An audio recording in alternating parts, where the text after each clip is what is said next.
CTET और UP TET परीक्षाओं के लिए इन्वायरमेंटल स्टडी का ये पहला प्रैक्टिस सेट आज हम लोग सॉल्व करेंगे। इसमें पहला क्वेश्चन है, पर्यावरण शब्द निम्नलिखित में से किस शब्द की मूल अभिव्यक्ति करता है? आपके ऑप्शन है समस्त परिस्थिति की, जैविक घटक की, भौतिक परिवेश की, वातावरणीय घटक की। तो इसका आंसर होगा समस्त परिस्थिति की। दूसरा क्वेश्चन है हमारा, पर्यावरण शब्द का जनजीवन से क्या संबंध है? औपचारिक संबंध है, साधारण संबंध है, घनिष्ठ संबंध है या इनमें से कोई नहीं? तो बताइए कौन सा संबंध है पर्यावरण का जनजीवन से? जी हाँ, बहुत ही घनिष्ठ संबंध है पर्यावरण का जनजीवन से। इन्वायरमेंटल किस शब्द का रूप है या इन्वायरमेंटल किस भाषा का शब्द है? तो ये फ्रांसीसी भाषा का शब्द है। अब हमारा फोर्थ क्वेश्चन है, पर्यावरण के संदर्भ में कौन सा तथ्य सही नहीं है? पर्यावरण जैविक तत्वों का समूह है, पर्यावरण अजैव तत्वों का समूह है, पर्यावरण जैविक तथा अजैविक तत्वों का समूह है या उपयुक्त में से कोई भी आंसर आपका सही नहीं है। तो इसका आंसर क्या होगा?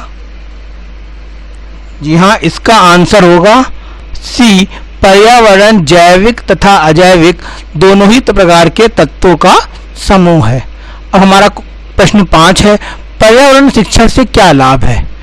पर्यावरण के महत्व का ज्ञान, पर्यावरण प्रदूषकों के कारणों की जानकारी, पर्यावरण के प्रभाव से बचने के उपाय ज्ञात होना या उपयुक्त सभी। तो देखिए ये पहला ऑप्शन भी बिल्कुल सही है, दूसरा भी बिल्कुल सही है और तीसरा भी सही है। तो आपका आंसर उपयुक्त सभी जो होगा ये सही आंसर होगा प्रश्न संख्या 5 का। प्राकृतिक पर्यावरण प्रत्यक्ष रूप से प्रभावित करता है। किसको प्रभावित करता है? जनसंख्या के घनत्व को, खान पान को, यातायात के साधनों को या उपयुक्त सभी को। तो देखिए पर्यावरण के जो प्राकृतिक संसाधन है या प्राकृतिक पर्यावरण है वो जनसंख्या के घनत्व को, खान पान को और यातायात के साधनों तीनों को ही प्रभावित करता है। अतः इसका आंसर होगा उपयुक्त सभी। डी आंसर आपका सही होगा। पर्यावरण शिक्षा से क्या आशय है? पर्यावरण संबंधी जानकारी, पर्यावरण के प्रभावों की जानकारी, पर्यावरण प्रदूषक प्रभाव एवं नियंत्रण की जानकारी। तो देखिए तीनों ही आंसर आपके सही हैं, तो आपका आंसर डी जो होगा वो सही होगा। चलिए नेक्स्ट क्वेश्चन देखते हैं, पर्यावरण के संबंध में कौन सा कथन असत्य है? ध्यान रखिए असत्य पूछा गया है, निगेटिव स्टेटमेंट है। जीवों के चारों ओर की वस्तुएं पर्यावरण बनाती हैं। जैविक एवं अजैविक पर्यावरण के मुख्य भाग हैं। पर्यावरण में ऊर्जा का अक्षय भंडार है या पर्यावरण अपवर्तित रहता है? बताइए। देखिए पहला ये सही है, ये सही है, बी भी सही है। जो आपका डी आंसर है वो इस क्वेश्चन के लिए बिल्कुल सही होगा। मीन्स निगेटिव में पूछा गया है इसलिए आपका है पर्यावरण एक अपवर्तित घटक नहीं है, पर्यावरण परिवर्तित होता रहता है। पर्यावरण के संदर्भ में विश्व स्तर पर सोच कहां से प्रारंभ हुई है?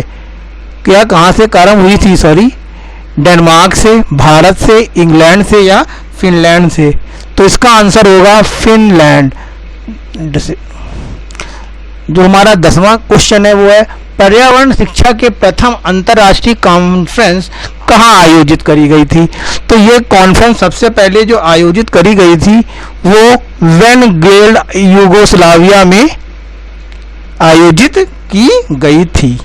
11वां क्वेश्चन है, सार्वजनिक संपत्ति के संरक्षण का उत्तरदायित्व किस पर होता है? सरकार पर, नागरिक एवं सरकार पर या नागरिक को? भैया नागरिक सरकार पर भी होता है और नागरिक पर भी होता है, तो इसका आंसर होगा बी,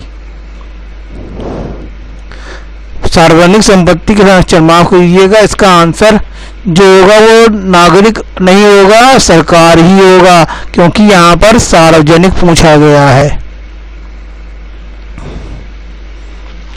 गृह स्वच्छता के अंतर्गत वार्षिक स्वच्छता कौन सी है? घर की पुताई, रसोई की सफाई, शौचालय की सफाई या स्टोर की सफाई? तो इसका आंसर होगा अंतर्गत वार्षिक स्वच्छता। भाई पुताई तो घर में एक ही बार होती है ना साल में, तो इसका आंसर होगा घर की पुताई। घर की रसोई की सफाई डेली होती है, स्टोर की सफाई डेली होती है, शौचालय की सफाई लगभग एक दिन में हो जाती है। तो घर की जो पुताई है वो वर्ष में एक बार होती है, इसलिए वार्षिक स्वच्छता जो होगी वो घर की पुताई होगा। 13वां क्वेश्चन, पर्यावरण को शिक्षा में स्थान मिलना चाहिए प्राथमिक स्तर पर, माध्यमिक स्तर पर, उच्च स्तर पर या इन तीनों में उपयुक्त सभी? तो इसका आंसर होगा प्राथमिक स्तर पर।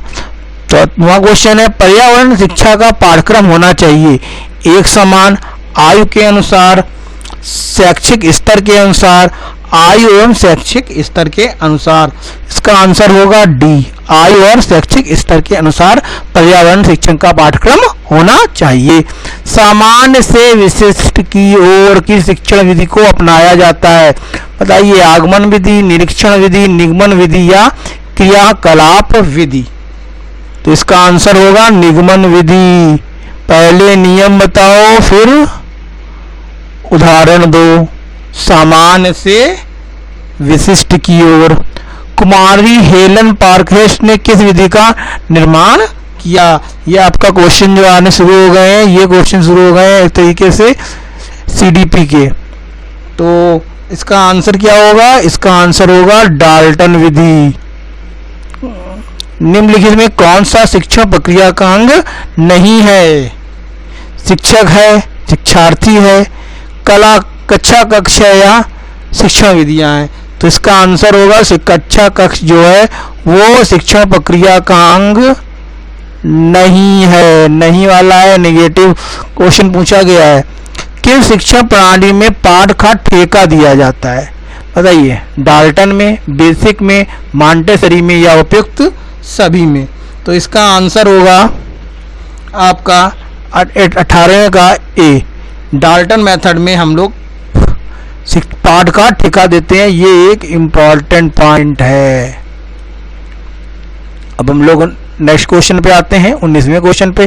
किस शिक्षण विधि को बालोद्यान की विधि भी कहा जाता है? किंडरगार्टन विधि, प्रयोगात्मक विधि, करके सीखना विधि या प्रोजेक्ट मेथड? तो इसमें जो आंसर होगा वो आपका होगा 19वें का ए, किंडरगार्टन मेथड, जिसे फ्रोबेल ने दिया था। अज्ञात से ज्ञात की ओर किस शिक्षण विधि में अपनाया जाता है? सुकराती विधि, सहसंबंध विधि, निगमन विधि या निरीक्षण विधि? तो इसका जो सही उत्तर होगा वो होगा निगमन विधि। भ्रमण विधि का प्रयोग निम्नलिखित विधि का उदाहरण है? प्रयोगशाला का, निरीक्षण का, क्रियाकलाप या भाव प्रदर्शन का? तो इसका आपका आंसर होगा 21 का, ये हमारा निरीक्षण का उदाहरण होगा। किंडरगार्टन पद्धति में उपहारों की संख्या कितनी होती है? उपहारों की यहाँ संख्या पूछ रहा है, तो उपहारों की संख्या कितनी होती है? 20 होती है। ये भी आपका एक इम्पॉर्टेंट पॉइंट आया। क्रियाकलाप का विचार शिक्षा क्षेत्र से स्थापित करने की प्रेरणा माना जाता है, ये किसने कहा था? अरस्तु को माना जाता है, सॉरी एडम्स को माना जाता है, रूसो को कि स्पेंसर को? तो इसका आपका जो सही आंसर होगा 23 का वो होगा बी, रूसो को। स्थूल से सूक्ष्म की ओर, ये है कौन सी विधि? तो आपके 24 का जो आंसर होगा वो होगा आगमन विधि। प्रोजेक्ट प्रणाली का संबंध है किल प्रैक्टिस से, मदन मोहन मालवीय, फ्रोबेल से या मॉन्टेसरी से? तो देखिए 25 का जो आंसर है वो है किल प्रैक्टिस। जॉन डेवी और किल प्रैक्टिस दोनों ने मिलकर इस विधि को खोजा था। जॉन डेवी ने इसके प्रवर्तक थे, लेकिन इसको प्रयोग में लाने का जो काम किया था वो किल प्रैक्टिस ने ही किया था। होलिस्टिक मेथड का क्या अर्थ है? होलिस्टिक मेथड का मतलब मैं खोजता हूँ, मैं जानता हूँ, मैं निरीक्षण करता हूँ या इनमें से कोई नहीं? तो इसका आंसर होगा मैं खोजता हूँ। वेनेटिका प्लान का महत्व दिया जाता है। 27 का ए व्यक्तित्व को मापने में इसका यूज किया जाता है। पाठ योजना के विषय में शिक्षण उद्देश्य होना चाहिए स्पष्ट एवं वस्तुनिष्ठ, व्यक्तिनिष्ठ, अस्पष्ट या अनिश्चित। तो आपका ये जो आंसर होगा इसका वो होगा ए स्पष्ट और वस्तुनिष्ठ। नेक्स्ट क्वेश्चन है, पाठ योजना को अत्यंत वैज्ञानिक, निश्चित व व्यवस्थित रूप देने का श्रेय किसको जाता है? हर्बर्ट, स्पेंसर, स्किनर व लावेल, किसको जाता है? तो इसका आपका जो 29 का आंसर होगा हर्बर्ट ने पंचपदी प्रणाली दी थी। 10 शिक्षण सामग्री है ब्लैक बोर्ड, रिकॉर्डर, रीड नहीं होगा यहाँ, टेप रिकॉर्डर होगा, चलचित्र और मॉडल्स क्या है? तो देखिए देखना भी है सुनना भी है, तो इसका आंसर क्या हो सकता है? सिनेमा या चलचित्र। तो ये थे हमारे पर्यावरण और सीडीपी से रिलेटेड कुछ महत्वपूर्ण क्वेश्चन। ये हमारे पहला प्रैक्टिस सेट था। नेक्स्ट प्रैक्टिस सेट में हम लोग आगे के कुछ प्रश्न सॉल्व करेंगे।